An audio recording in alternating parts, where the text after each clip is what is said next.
कैसे हो प्यारे बच्चों।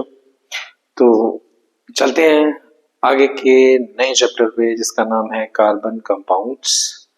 फिर एक बात बोलना चाहूंगा कि जिन बच्चों ने अभी तक सब्सक्राइब नहीं किया हमारा ऐप प्ले स्टोर से, एक बार जाके सब्सक्राइब करें और जितने भी वीडियोस हैं वो जल्दी से जल्दी देखें ताकि आपकी रिवीजन और आपके जो भी डाउट्स हैं, आपकी जो प्रेपरेशन है वो सॉलिड हो सके और बाकी बच्चों को भी आप सेम चीज बोलो ताकि वो भी इस चीज का फायदा ले सकें।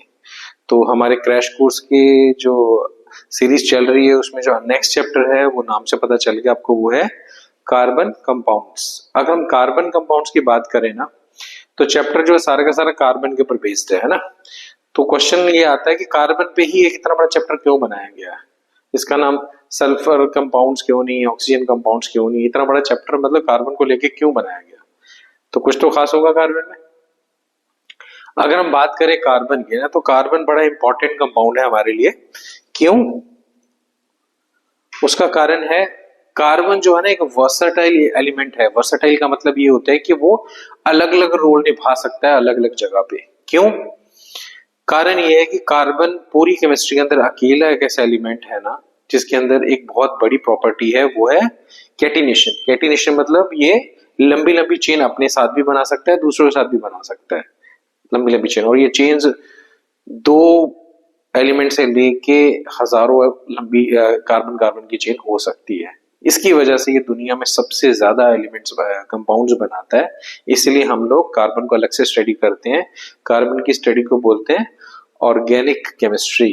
तो ऑर्गेनिक केमिस्ट्री का मतलब ये है कि study based on carbon and it's compounds, इसलिए इंपॉर्टेंट है ये। पूरी केमिस्ट्री को अगर देख लो सबसे ज्यादा जो कंपाउंड्स होंगे वो कार्बन के होंगे, इसलिए कार्बन हमारे लिए सबसे ज्यादा इंपॉर्टेंट एलिमेंट है। इसीलिए इसके ऊपर एक चैप्टर बना गया है। तो चैप्टर का नाम है कार्बन कंपाउंड्स। तो कार्बन कंपाउंड की अगर मैं बात करूं तो सबसे पहले तो कार्बन की जानकारी होनी चाहिए हमें ना। तो अगर हम कार्बन की जानकारी की बात करें तो पहले बॉन्डिंग इन कार्बन। तो कार्बन जो है वो क्या करता है, कार्बन को अगर देखा जाए तो 2,4 यानी कि 6 इसका एटॉमिक नंबर है, उसको ब्रेक करोगे तो 2,4 लिखोगे, है ना। तो मतलब एक शेल, इस वाली शेल में 2 इलेक्ट्रॉन है और बाहर वाली में 4 है, ऐसे करके। तो इसका मतलब इसके बाहर 4 इलेक्ट्रॉन है। ये टेट्रावेलेंट है। टेट्रावेलेंट मतलब इसकी वैलेंसी 4 है। 4 एलिमेंट के साथ ये बॉन्ड बना सकता है, उनके साथ इलेक्ट्रॉन को शेयर कर सकता है ना। तो टेट्रावेलेंट इसकी पहली प्रॉपर्टी है। वैलेंसी 4 पता चल गई इसकी आपको। C फॉर नेगेटिव भी बोल सकते हैं, C फॉर पॉजिटिव कैटायन, मतलब ये 4 इलेक्ट्रॉन दे भी सकता है ले भी सकता है अपने आउटर ऑक्टेट को पूरा करने के लिए। तो C for negative C for positive दोनों हो सकता है, लेकिन C फॉर पॉजिटिव हम लेते हैं क्योंकि C फॉर नेगेटिव इसके लिए बनाना डिफिकल्ट है। ठीक है, ये अपने 10 के 10 इलेक्ट्रॉन को ऐसे करके होल्ड नहीं रख सकता, इसलिए C फॉर पॉजिटिव मतलब देना ज्यादा पसंद करता है। ठीक है, तो हम लोग क्या कर सकते हैं कि चेक करेंगे कि ये इलेक्ट्रॉन ना दे सकता है ना ले सकता है। ये किस में बिलीव करता है? शेयरिंग में। तो कार्बन जो शेयरिंग में बिलीव करता है, इसीलिए ये कोवेलेंट बॉन्ड्स बनाता है। मतलब किसी और एलिमेंट के साथ इलेक्ट्रॉन शेयर करके ऑक्टेट को पूरा करेगा, ना कि ट्रांसफर करके। ठीक है, टाइप्स ऑफ कोवेलेंट बॉन्ड्स। तो अब कोवेलेंट बॉन्ड की हमने बात छेड़ दी है। तो कोवेलेंट बॉन्ड्स कितने टाइप की होती हैं? पहले तो कोवेलेंट बॉन्ड होती क्या है? वो बॉन्ड शेयरिंग ऑफ इलेक्ट्रॉन से बनती है। एग्जांपल अगर मैं बात करूं ऑक्सीजन ऑक्सीजन का 2,6 होता है, मतलब आउटर शेल में 6 इलेक्ट्रॉन्स होते हैं। 6 ऑक्सीजन के हैं, 6 सिर्फ ऑक्सीजन के हैं। अब दोनों के 6 इलेक्ट्रॉन है, तो ऑक्टेट कैसा पूरा करेंगे? ये बीच वाले दो आपस में शेयर कर लेंगे। तो इसके भी 8 गिने जाएंगे, इसके भी 8 गिने जाएंगे। तो दोनों के 8-8 इलेक्ट्रॉन हो गए। तो दोनों ने आपस में 2-2 इलेक्ट्रॉन शेयर कर लिए, क्योंकि दो एक पूरा 2 पेयर शेयर हुए हैं, इसका मतलब डबल बॉन्ड आएगी। तो हम बोलेंगे कि यहाँ पर कोवेलेंट बॉन्ड बनी है, लेकिन सिंगल नहीं डबल कोवेलेंट बॉन्ड है। इसी तरीके से हाइड्रोजन अगर आप लेते हो, हाइड्रोजन में एक इलेक्ट्रॉन होता है, बट उनके ऑक्टेट में 2 चाहिए, तो वो इसको शेयर कर लेंगे आपस में, तो उनके बीच में एक सिंगल बॉन्ड बन जाएगी। तो हम बोलेंगे सिंगल कोवेलेंट बॉन्ड। नाइट्रोजन को लोगे तो उसमें 3-3 इलेक्ट्रॉन को शेयर करेंगे आपस में, तो ट्रिपल बॉन्ड बन जाएगी। शेयरिंग ऑफ इलेक्ट्रॉन से जो बॉन्ड बने उसको कोवेलेंट बॉन्ड बोलते हैं। अगर एक पेयर ऑफ इलेक्ट्रॉन शेयर कर रहे हो तो सिंगल कोवेलेंट बॉन्ड, 2 पेयर कर रहे हो तो डबल, 3 पेयर कर रहे हो तो ट्रिपल कोवेलेंट बॉन्ड बन सकती है।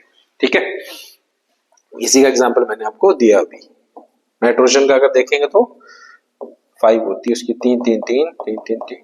ठीक है, ये तीन तीन आपस में शेयर करेंगे, 2 इलेक्ट्रॉन यहाँ पर आएंगे, तो इनकी 8-8 हो जाएगी, तो हम बोलेंगे नाइट्रोजन नाइट्रोजन ने ट्रिपल बॉन्ड आपस में बना ली है। ठीक है, सिंपल था। कोवेलेंट बॉन्ड बनाता है कार्बन, और उसके और भी एग्जांपल मैंने आपको दे दिए। आगे है इलेक्ट्रॉन डॉट स्ट्रक्चर। अगर हम इलेक्ट्रॉन डॉट स्ट्रक्चर की बात करें ना, तो इलेक्ट्रॉन डॉट स्ट्रक्चर क्या होता क्या है ना, Lewis structure.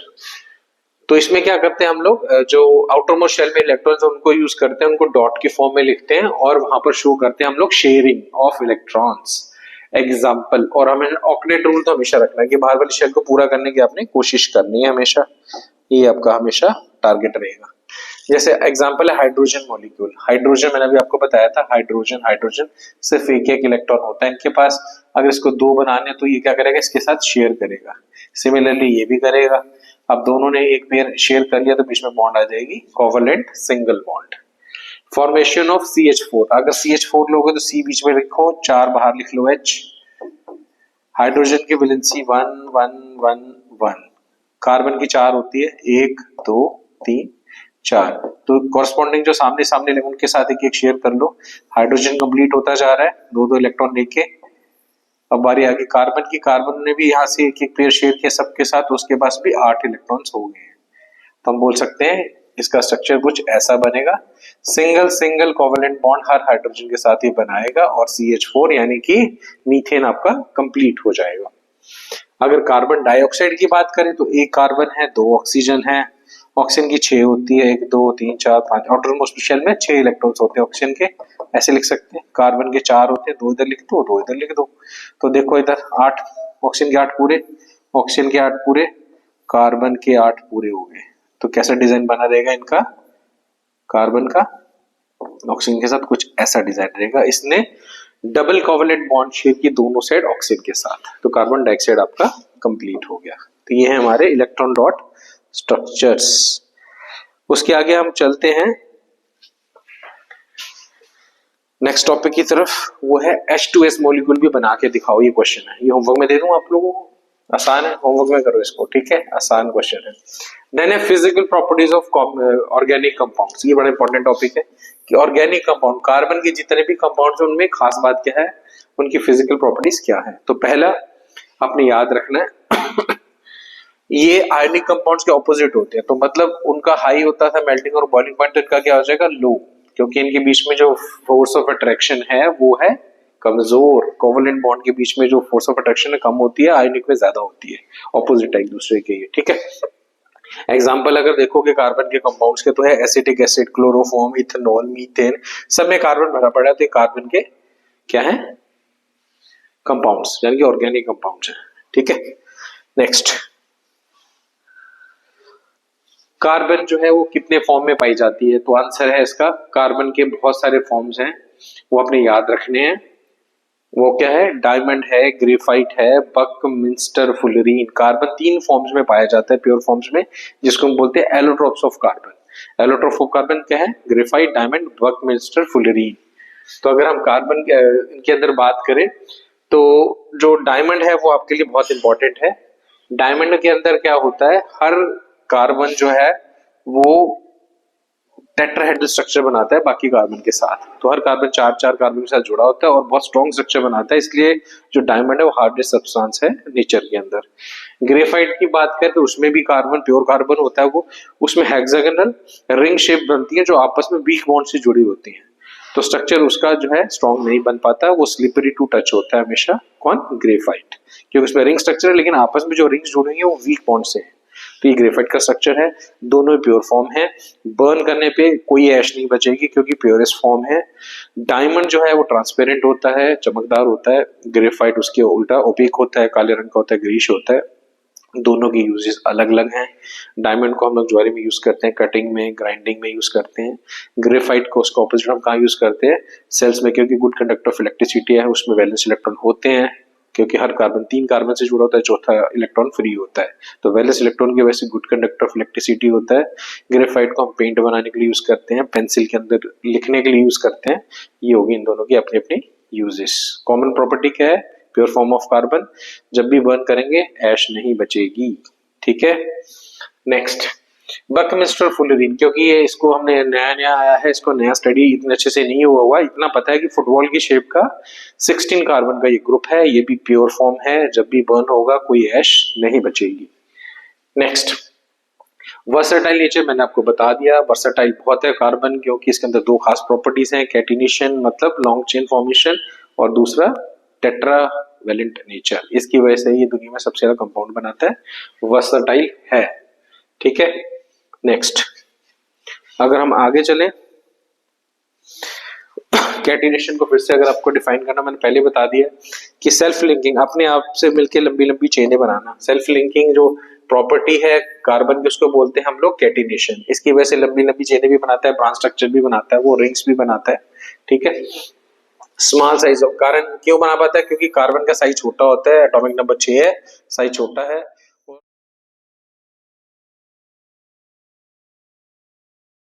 Carbon carbon bond जो उनकी स्ट्रेंथ बहुत ज्यादा होती है, इसलिए स्टेबल है कंपाउंड इसके। टेट्रावेलेंट, हर कार्बन 4 कार्बन से जुड़ा होता है, इसलिए टेट्रावेलेंट नेचर है उसका, सिंगल डबल ट्रिपल सारी बॉन्ड्स वो बना सकता है। ठीक है, अगला टॉपिक है वो है मेन आपका, वो है हाइड्रोकार्बन्स। नाम से पता चल रहा है हाइड्रोकार्बन मतलब हाइड्रोजन और कार्बन के कंपाउंड्स को बोलते हैं हाइड्रोकार्बन्स। हाइड्रोकार्बन में एग्जांपल है मीथेन CH4, सिर्फ C और H ही नजर आ रहे हैं, इथेन C2H6 है, इथीन C2H4 है, इथाइन C2H2 है, सारे में हाइड्रोजन और कार्बन ही दिखेंगे और कुछ नहीं दिखेगा, इसलिए इनको हम लोग हाइड्रोकार्बन्स बोलेंगे। हाइड्रोकार्बन दो टाइप के हैं, saturated and unsaturated hydrocarbons. Saturated hydrocarbons वो होते हैं जिसके अंदर कार्बन कार्बन के साथ सिंगल बॉन्ड से जुड़ा होता है, वो हो गया सैचुरेटेड। अगर कार्बन कार्बन के बीच में बॉन्ड डबल या ट्रिपल हो तो उसको बोलते हैं अनसैचुरेटेड हाइड्रोकार्बन्स। सिंपल डेफिनेशन है, मतलब दो टाइप के हो गए, अगर सिंगल बॉन्ड है तो अलग नाम है, अगर डबल या ट्रिपल है इनको बोलते हैं सैचुरेटेड, इनको बोलते हैं अनसैचुरेटेड। सिंपल सिंपल डेफिनेशन से, कोई ज्यादा मुश्किल नहीं है। अनसैचुरेटेड इसको स्पेशली क्या नाम देते हैं, सिंगल बॉन्ड वालों को अल्केन्स, अगर डबल या ट्रिपल बॉन्ड है डबल वालों को बोलेंगे अल्कीन्स, इन वर्ड आएगा पीछे, इनको बोलेंगे अल्काइंस, YNE आएगा पीछे। तो ये तीन टाइप के आपके हाइड्रोकार्बन्स हो गए जिनको आपने अच्छे से याद रखना है, सैचुरेटेड एंड अनसैचुरेटेड। सैचुरेटेड की एक ही टाइप है, अनसैचुरेटेड की दो टाइप्स है जो आपने याद रखनी है। डिटेल में इसका बहुत कराने वाला हूं आपको, छोटे छोटे टॉपिक्स है, पहले इनको खत्म कर लेते हैं, डेफिनेशंस अपने अच्छे से याद करनी है। अगला टॉपिक है हमारा आइसोमेरिज्म। आइसोमेरिज्म का क्या मतलब होता है, पहले तो ये पता होना चाहिए ना। आइसोमर, आइसो मतलब ऐसे कंपाउंड जिनका सेम मॉलिक्यूलर फॉर्मूला है लेकिन स्ट्रक्चरल फॉर्मूला डिफरेंट है, लिखने में फॉर्मूला लिखने में सेम है लेकिन जब उनका डिजाइन बनाते हैं, स्ट्रक्चर बनाते हैं तो अलग दिखते हैं, वो ऐसे कंपाउंड्स को हम लोग बोलते हैं आइसोमर्स। ठीक है, इनकी प्रॉपर्टीज जो है वो आपने करनी है। ठीक है, तो आइसोमर्स होते हैं बहुत सारे, अगर उनका स्ट्रक्चर डिफरेंट तो बोलते हैं स्ट्रक्चरल आइसोमेरिज्म। आइसोमेरिज्म बहुत सारे टाइप के, लेकिन 10th में स्ट्रक्चरल आइसोमेरिज्म है, मतलब same molecular formula different structures. ये हम बना के भी दिखाएंगे थोड़ी देर में जब हम ये टॉपिक डिटेल में करेंगे। अगला है हमारा होमोलोगस सीरीज। होमोलोगस सीरीज मतलब ऑर्गेनिक कंपाउंड्स है ना, उनके जो अंदर फंक्शन ग्रुप अगर सेम है तो उनकी प्रॉपर्टीज आपस में सेम होती हैं, तो ऐसी सीरीज को हम क्या बोलते हैं, होमोलोगस सीरीज। जैसे अगर हम एल्केन सीरीज लेते हैं तो मीथेन है, देन इथेन है, देन प्रोपेन है, ये जितनी भी सीरीज है सबकी प्रॉपर्टी सेम होंगी, इस पूरी सीरीज को हम बोलेंगे होमोलोगस सीरीज ऑफ एल्केन्स। तो ये सारी की सारी सीरीज होती है, एल्केन्स ले लो, एल्कीन ले लो, एल्काइन ले लो, सबकी प्रॉपर्टीज आपस में मैच करती है, इनको इसलिए होमोलोगस सीरीज बोलते हैं। प्रॉपर्टीज क्या याद रखनी है, पहला, हर दो कंपाउंड्स के बीच में हमेशा C और H2 का फर्क होता है। देखो इन दोनों के बीच में एक C का फर्क है, दो H का फर्क।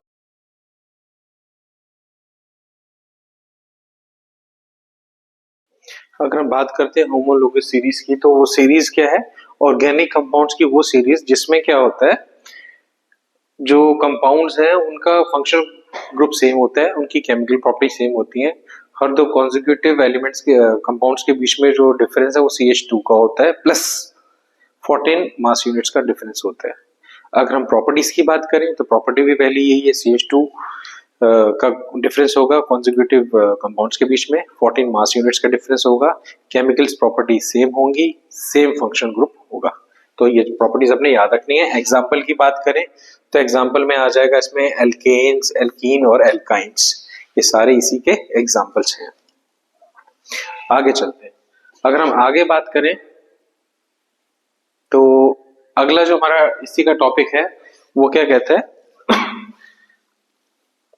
Nomenclature of organic compounds. अगर हम नोमेनक्लेचर करें ना तो ये बड़ा अच्छा टॉपिक है।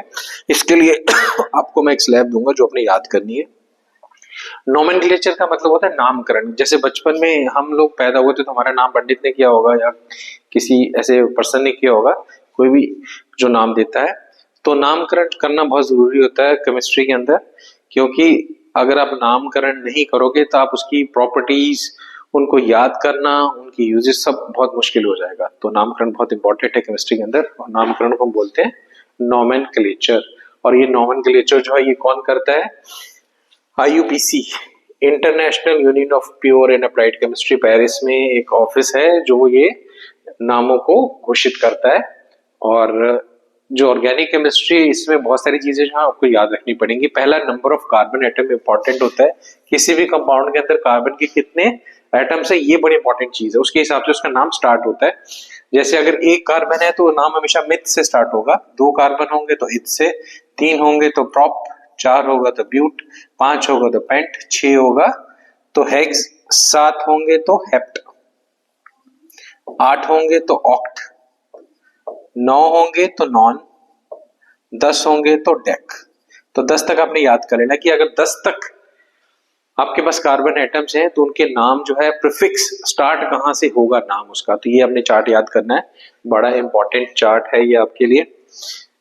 नंबर ऑफ कार्बन के हिसाब से नामकरण हम कैसे दें, ये इंपॉर्टेंट था। अगर हम आगे चलते हैं, बॉन्ड। अगर हम बॉन्ड के हिसाब से देखें ना तो अगर किसी भी चीज का डबल बॉन्ड लग रही है, किसी में सिंगल बॉन्ड लग रही है, ट्रिपल बॉन्ड लग रही है, तो उनके हिसाब से उनके नाम क्या होंगे। अगर पीछे सिंगल बॉन्ड लग रही है किसी भी एलिमेंट के तो उसकी एंडिंग जो है उसका सफिक्स क्या होगा, एन, ANE। डबल बॉन्ड है तो ENE, ट्रिपल बॉन्ड है तो YNE। यहां से वो चीजें खत्म होंगी, ठीक है। ये सफिक्सेस हैं। सफिक्सेस मतलब वो चीजें जो पीछे लगने वाली है, ठीक है। अगर हम बात करें और सफिक्सेस की, तो अगर किसी के पीछे OH ग्रुप लगा हुआ है मतलब अल्कोहल ग्रुप लगा हुआ है तो पीछे ओल लगेगा। अगर किसी के पीछे CHO मतलब एल्डिहाइड ग्रुप लगा हुआ तो लास्ट एंडिंग जो सफिक्स रहेगा वो AL रहेगा। कीटोन ग्रुप लगा हुआ किसी के अंदर तो उसके एंड में या सफिक्स क्या लगेगा, ONE, ओन। कार्बोक्सिलिक ग्रुप यानी कि COH अगर किसी के एंड में लगा हुआ है तो उसके सफिक्स क्या रहेगा, ओइक एसिड। ये सफिक्सेस हैं जो आपको याद करने हैं, हमारे सिलेबस में है। अगर किसी के कार्बन के साथ क्लोरीन लगा हुआ है तो हम लोग प्रीफिक्स लगा सकते हैं क्लोरो, ब्रोमीन लगा है तो ब्रोमो, फ्लोरीन लगा है तो फ्लोरो। ये सारे हम प्रीफिक्सेस यूज कर सकते हैं। कहने का मतलब कुछ के आपको प्रीफिक्सेस याद रखने हैं, कुछ के सफिक्सेस याद रखने हैं। इसका मैं एक चार्ट आपको बना के अभी थोड़ी देर में दूंगा, वो अपने अच्छे से याद कर लेना है। उसके अंदर सारी चीजें तय हो जाएंगी। हमारे जितने भी फंक्शनल ग्रुप हैं चाहे वो क्लोराइड्स हैं, ब्रोमाइड्स हैं, आयोडाइड्स हैं, फ्लोराइड्स हैं, हाइड्रोक्साइड है, अल्कोहल है, कीटोन है, कार्बोक्सिलिक एसिड है, कोई भी है, वो सारे के एल्डिहाइड्स हैं, ये सारे के सारे जो ग्रुप जब साथ में लगेंगे तो पीछे सफिक्स क्या रहने वाला है, आगे प्रीफिक्स क्या रहने वाला है, ये सारी चीजें आपको एक टेबल में मिल जाएंगी। उस टेबल का यूज करके आपने नोमेनक्लेचर करना है। बहुत सिंपल है, कोई ज्यादा प्रॉब्लम है नहीं है, ठीक है। तो उसके लिए हम एक लोग डिजाइन बनाएंगे, उस डिजाइन के हिसाब से आपको चलना है। चलते हैं आगे। पहले ये डिटेल कर ले, नोमेनक्लेचर के क्वेश्चंस मैं आपको एंड में करवाने वाला हूं। आगे है हमारा केमिकल प्रॉपर्टीज ऑफ कार्बन। अगर हम बात करते हैं केमिकल प्रॉपर्टीज कार्बन की, तो ये जो टॉपिक है ये सारे के सारे कार्बन कंपाउंड पे आप अप्लाई कर सकते हो, जितने भी आने वाले कंपाउंड्स हैं कार्बन के। तो सबसे पहले इसमें क्या रहेगा, कंबस्शन। जब भी कोई कार्बन का कंपाउंड बर्न होता है मतलब ऑक्सीजन के साथ रिएक्ट करता है तो हमेशा क्या बनता है, कार्बन डाइऑक्साइड रिलीज होती है, हीट रिलीज होती है और लाइट। तो ये 3 चीजें तो आंसर उसका आने वाला है। कोई भी ऑर्गेनिक कंपाउंड जब बर्न होगा तो क्या देगा, carbon dioxide, heat and light. ये इंपॉर्टेंट है, ये अपने याद रखना है। अब डिपेंड करेगा कि ये जो कार्बन कंपाउंड है ये कैसा है, सैचुरेटेड है कि अनसैचुरेटेड है। डिफरेंट डिफरेंट कंडीशंस है यहाँ पर। अगर सैचुरेटेड हाइड्रोकार्बन है और उनको सफिशिएंट सप्लाई ऑफ ऑक्सीजन मिलती है, 2 कंडीशंस है। अगर सैचुरेटेड हाइड्रोकार्बन है और सफिशिएंट सप्लाई ऑक्सीजन की मिलती है तो carbon dioxide, water, heat and light release होंगे हमेशा, और जो है सब्सटेंस बड़े आराम से जलेगा। हम बोलेंगे वो नॉन सूटी फ्लेम दे रहा है हमें। क्या दे रहा है? नॉन सूटी, मतलब आपके बर्तन काले नहीं होंगे, नॉन सूटी फ्लेम रहेगी, काली फ्लेम नहीं होगी, ब्लू कलर की फ्लेम होगी। तो नॉन सूटी फ्लेम मिलेगी अगर सैचुरेटेड कंपाउंड है प्लस ऑक्सीजन की सप्लाई अच्छे से आ रही है। ये दो कंडीशंस है। अगर इन केस कंपाउंड आपका सैचुरेटेड है लेकिन सप्लाई लिमिटेड हो जाती है, ऑक्सीजन कम आना शुरू हो जाती है, तो फिर सूटी फ्लेम, फिर बर्तन काले होंगे, काले रंग की फ्लेम आएगी। इसका एग्जांपल है घर पे जब भी हम अपने चूल्हे पे कोई चीज बनाते हैं और चूल्हे पे कोई चीज गिर जाती है या उसमें कोई गंदगी है, उसमें साफ से ऑक्सीजन की सप्लाई नहीं आ रही, तो बर्तन काले होना शुरू हो जाते हैं क्योंकि सूटी फ्लेम आ जाती है वहां पर। उसके आगे कंडीशन है कि अगर अनसैचुरेटेड हाइड्रोकार्बन है आपका, उसको अगर आप सिंपल ऑक्सीजन में बर्न करते हो, प्योर ऑक्सीजन नहीं है, सप्लाई ठीक है, ओपन बर्न कर रहे हो, तो येलो स्मोकी फ्लेम आएगी ही आएगी। अनसैचुरेटेड है तो वो आएगी, चाहे वो डबल बॉन्ड वाला हो चाहे ट्रिपल बॉन्ड का हो। हाँ, एक कंडीशन है कि जब वो नॉन सूटी हो सकती है, वो है अगर प्योर ऑक्सीजन, सिलेंडर से आप ऑक्सीजन उसको सप्लाई करते हो अनसैचुरेटेड को, तो नहीं आएगी। ठीक है, उसका एग्जांपल है वेल्डिंग वाला, जहां पर हम ट्रिपल बॉन्ड एसिटिलीन यूज करते हैं वेल्डिंग पर्पसेस के लिए। गैस तो आपकी अनसैचुरेटेड होती है लेकिन सिलेंडर साथ में लगाया होता है उन्होंने ऑक्सीजन का, उससे क्या होता है वो फिर अच्छे से जलती है और नॉन सूटी फ्लेम देती है। बाकी मैंने बता दिया कि इनलेट का काम क्या होता है, जितने भी आपके स्टोव्स यूज करते हो इनलेट का काम होता है ऑक्सीजन की सप्लाई करना। सप्लाई अच्छी रहेगी तो नॉन सूटी फ्लेम जलेगी। क्लियर हो गया? नेक्स्ट, कंबस्शन का क्लियर हो गया सबको ना। जब भी कोई चीज कार्बन का कंपाउंड जलेगा तो क्या मिलेगा? Carbon dioxide, water, heat and light. ठीक है, उसके बाद ऑक्सीडेशन। ऑक्सीडेशन का मतलब होता है ऑक्सीजन कंटेनिंग सब्सटेंस के साथ रिएक्शन। अब जितने भी कार्बन कंपाउंड्स हैं जब ये रिएक्ट होते हैं किसके साथ? ऑक्सीजन कंटेनिंग सब्सटेंस के साथ, जिनको हम क्या बोलते हैं? Oxidising agent. तो क्या मिलता है हमें? Ethanoic acid. देखो ध्यान से, क्या मिलता है? Ethanoic acid. ये बड़ा इंपॉर्टेंट रिएक्शन है कि जब भी कोई कंपाउंड इसके साथ रिएक्ट करेगा तो हमें क्या मिलेगा? इथेनोइक एसिड मिलेगा, ऑक्सीडाइजिंग एजेंट। अगर कोई भी होगा, ऑक्सीडाइजिंग एजेंट कोई भी हो सकता है, KMnO4 हो सकता है, मतलब पोटेशियम परमैंगनेट हो सकता है, पोटेशियम डाइक्रोमेट हो सकता है। ठीक है, ये सारे के सारे क्या है? Oxidising agent. इनके अपने नाम याद रखने हैं, बड़े इंपॉर्टेंट हैं ये। क्या मिलेगा आपको? इथेनोइक एसिड मिलेगा। ठीक है, एग्जाम्पल जैसे वो दे रहा है, इथेनॉल था, एग्जाम्पल ले लो। इथेनॉल को आपने क्या किया? ऑक्सीडाइज किया, कि कोई भी ऑक्सीडाइजिंग एजेंट ले लिया आपने, है ना, तो क्या मिलेगा आपको? Ethanoic acid. इसको हमने कैसे याद रखा था अपने टाइम पे कि आपके इस चैप्टर के अंदर दो ही इंपॉर्टेंट कार्बन कंपाउंड है, एक है इथेनॉल और एक है इथेनोइक एसिड। तो मतलब एक इंपॉर्टेंट से दूसरा मिलेगा जब उसको आप क्या करोगे? आप कोई भी ऑक्सीडाइजिंग एजेंट यूज करोगे। ये रिएक्शन आप ऐसे याद कर सकते हो। ठीक है, ऑक्सीडाइज हो जाएगी वो चीज, उसके अंदर एक ऑक्सीजन ज्यादा जुड़ जाएगा, तो इथेनॉल में एक ऑक्सीजन और जुड़ जाए तो वो इथेनोइक एसिड बन जाता है। सिंपल सी बात है। उसके बाद है हमारा addition reaction. Addition reaction important है। एडिशन रिएक्शन कहां पॉसिबल है? पहले तो याद रखना आपने, ये होती है अनसैचुरेटेड के अंदर। डबल या ट्रिपल बॉन्ड वाली चीजों के अंदर ही आपने एडिशन रिएक्शंस लगानी है, सिंगल बॉन्ड मतलब सैचुरेटेड के लिए नहीं है। एडिशन का मतलब होता है किसी चीज का ऐड हो जाना। जैसे यहाँ पर हम लोग क्या ऐड करने वाले हैं? हाइड्रोजन। एग्जांपल ले लेता हूं मैं, ये देखो, ये आपके पास कौन है? C2H4 है ना, जिसको हम क्या बोलते हैं?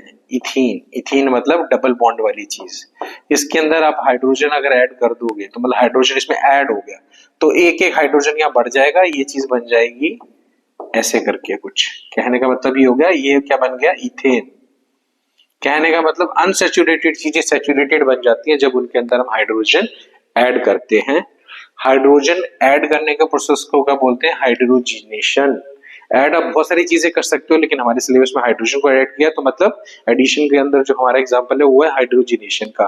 क्लोरीन भी ऐड कर सकते हो तो क्लोरीनेशन हो जाएगा। ठीक है, तो हाइड्रोजन ऐड करने पे क्या होता है? जो डबल बॉन्ड की चीज है वो सिंगल में कन्वर्ट हो जाएगी, अगर ट्रिपल बॉन्ड की है तो वो डबल में कन्वर्ट हो जाएगी। लेकिन जब भी हम हाइड्रोजन ऐड करते हैं इसको रिडक्शन बोलते हैं। तो बिना किसी कैटलिस्ट के ये पॉसिबल नहीं है, तो जो यहाँ पर हम कैटलिस्ट यूज करेंगे उसको बोलेंगे रिड्यूसिंग एजेंट। तो रिड्यूसिंग एजेंट बहुत जरूरी है रिडक्शंस के लिए, यानी कि हाइड्रोजन के साथ रिएक्शन के लिए। तो जहां पर जो हम यूज करने वाले हैं कैटलिस्ट वो कौन है, निकल प्लेटिनम पैलेडियम, बड़े इंपॉर्टेंट है, याद रखने हैं इनको। हम एज रिड्यूसिंग एजेंट यूज करते हैं एडिशन रिएक्शंस के अंदर। अगर हम बात करते हैं इंडस्ट्रियल यूज की, तो इंडस्ट्रियल यूज क्या है, वेजिटेबल ऑयल जो डबल बॉन्ड या ट्रिपल बॉन्ड वाले होते हैं, मतलब अनसैचुरेटेड होते हैं, इनके अंदर हम हाइड्रोजन पास कर देते हैं तो वेजिटेबल घी बन जाता है जो सैचुरेटेड है। तो इंडस्ट्री में क्या से यूज होता है, वेजिटेबल ऑयल्स के अंदर अगर हम हाइड्रोजन पास मतलब हाइड्रोजनेशन करते हैं in presence of catalyst like निकल प्लेटिनम पैलेडियम, तो सिंगल बॉन्ड की चीजों में कन्वर्ट हो जाता है जो क्या है, घी। तो ऑयल से घी बनाने का प्रोसेस हाइड्रोजनेशन से होता है और इसको एडिशन रिएक्शन बोलते हैं, और ये इंडस्ट्री के अंदर बहुत बड़ी यूज है। वेजिटेबल फैट जो है वो हार्मफुल फॉर हेल्थ है, मतलब सिंगल बॉन्ड की चीजें हमारे लिए क्या है, हार्मफुल होती हैं, जबकि डबल बॉन्ड वाली या ट्रिपल बॉन्ड वाली गुड फॉर हेल्थ होती है। कहने का मतलब ये है। घी से अच्छा क्या होता है, ऑयल, क्योंकि वो अनसैचुरेटेड है, उनमें बॉन्ड जल्दी से टूट जाती है, डाइजेस्ट जल्दी से हो जाता है। ठीक है, नेक्स्ट है सब्स्टिट्यूशन रिएक्शन। सब्स्टिट्यूशन रिएक्शन भी आप इसमें भी